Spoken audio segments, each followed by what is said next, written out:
Well, actually, it was a long story, but cut the story short, when I first heard about the mercy ship from Lord Ian McCall, I thought, those are for beautiful people, people who don't have mortgages, because I was only a young consultant and I got mortgage to pay. I've got children and wife, and I thought, no, that's not for me. And then Lord Ian came to our church and gave a talk about the mercy ships. And he then invited me to the ship as his VIP.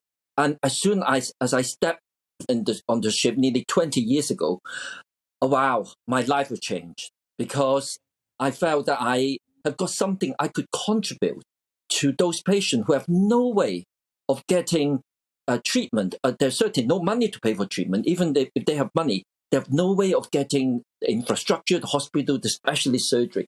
So yes, my life was changed because I know I can do something to make other people's life better, so that they have no way of thanking me in return in a way.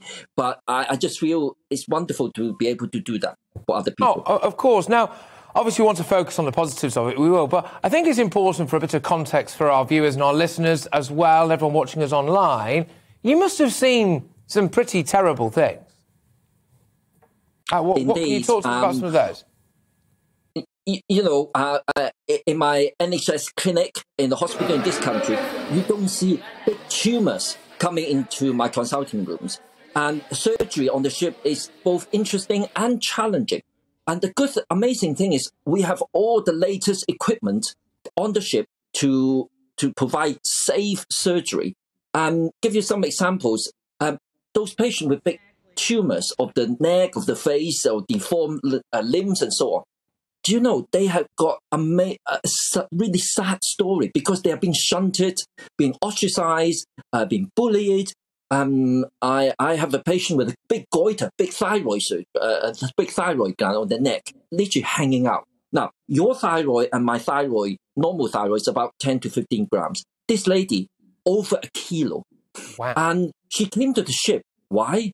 And why didn't she get help? Because there's no help in her own country. And because her own family, her own grown-up children, treat her like a witch, because she said, you're cursed. And they would stop her own grandchildren to sit on her knee or to visit her. She was completely beside herself. And, we just came out with COVID, all the lockdown and so on. And you can see the isolation. But these are people who have been isolated because of a benign condition.